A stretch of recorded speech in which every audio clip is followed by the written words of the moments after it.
They hired a big movie star, Arnold Schwarzenegger, to take my place. And we know how that turned out. Trump is a failed leader. He will go down in history as the worst president ever. The good thing is that he soon will be as irrelevant. Arnold Schwarzenegger just called Trump the worst president ever, and he did it with a Conan sword. Yes, you read that right. Before we move on, I'd like to ask you a small favor. If you appreciate this content, please take a second to like this video and subscribe to the channel. Over 98% of you watch the videos without subscribing. It costs you nothing, but it makes a huge difference to us. So did you click the subscribe button? Great, thank you so much. Now, back to the video. Seems like the governor's bringing out the big guns, or should we say big blades, to slice through political baloney. Arnold, I have a great idea. Why don't we switch jobs? You take over TV, because you're such an expert in ratings, and I take over your job. That really bothers me. I get involved with it. If it is the fight against fossil fuels.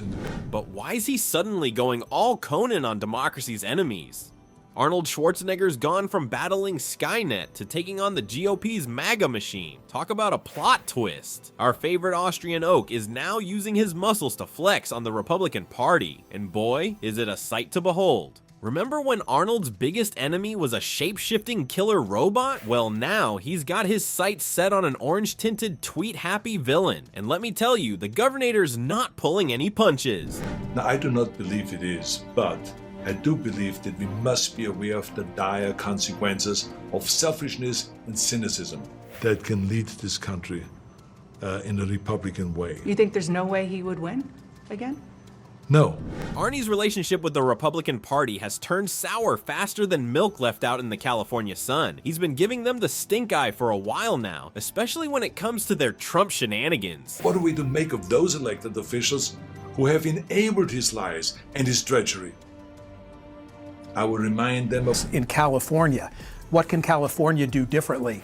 I think independents are going to take over. The Republicans are going to... It's like watching your favorite action hero realize the bad guys were on his team all along. Our muscle-bound political commentator's been firing off criticisms at Trump like he's wielding a verbal Uzi. He's called Trump a failed leader, and even went as far as to say he's the worst president ever. Ouch! That's gotta hurt more than getting punched by the Predator. I would like to say a few words to my fellow Americans. President Trump sought to overturn the results of an election, and of a fair election. Repeat itself. Donald Trump is now the front runner to be the nominee of your party, of the Republican Party.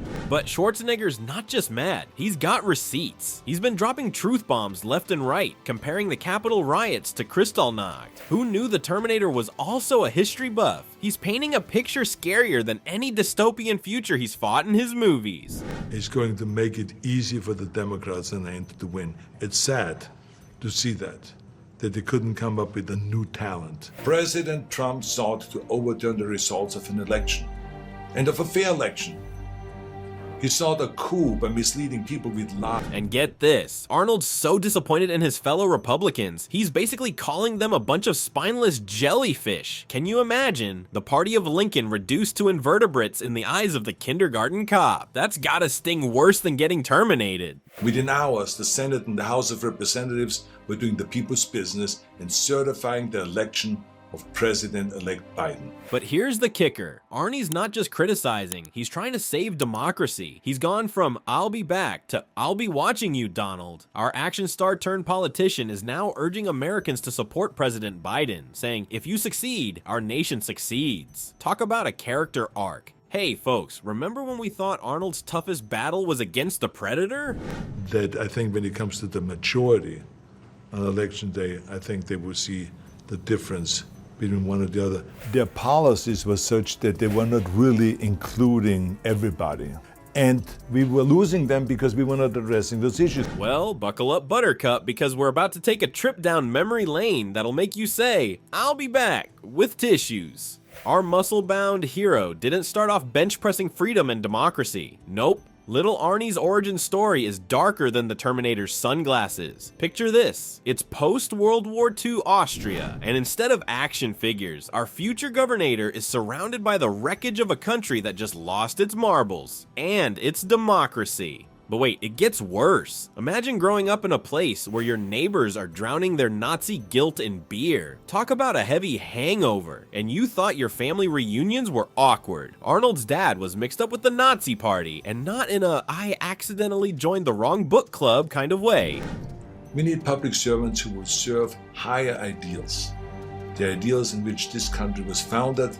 Then when it comes down to the actual election, there's too many people now that have seen what he did as president. Now, here's where it gets really interesting. Arnold says, not all of them were rabid anti-Semites or Nazis. Many just went along step by step down the road. Sound familiar? It's like watching a political version of Follow the Leader, but with way higher stakes and less fun. But hold on to your lederhosen, folks, because this is where our hero's journey really kicks off. Little Arnold, surrounded by these broken men drinking away their guilt, didn't just flex his muscles, he flexed his moral compass. He saw firsthand how lies can snowball faster than a political scandal in Washington. As he puts it, my father and our neighbors were misled also with lies, and I know where such lies lead. Spoiler alert, nowhere good. But my father would come home drunk once or twice a week, and he would scream and hit us and scare my mother.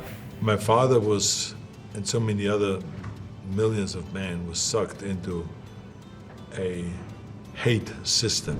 Fast forward to today, and our action star turned political commentator is seeing some scary similarities between post-election America and his childhood in Austria. It's like deja vu, but with more Twitter rants and less schnitzel. So how did growing up with a Nazi dad shape Arnold's views on democracy? See, what we need right now from our elected representatives is a public servant's heart.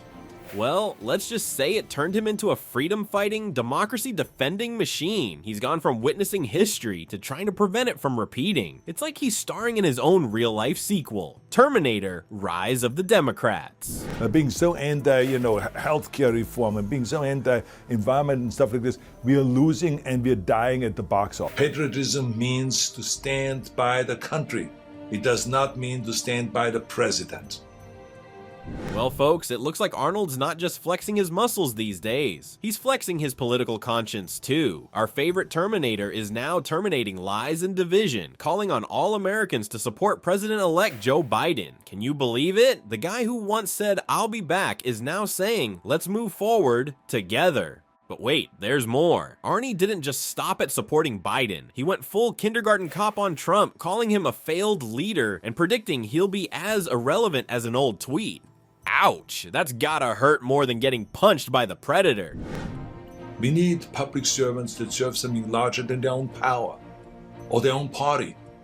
And get this, people are loving it. Schwarzenegger's video is blowing up faster than one of his action movie explosions. Millions of views, tons of support, and more discussions about democracy than a high school civics class. Who knew the Austrian oak would become America's voice of reason? Talk about a plot twist.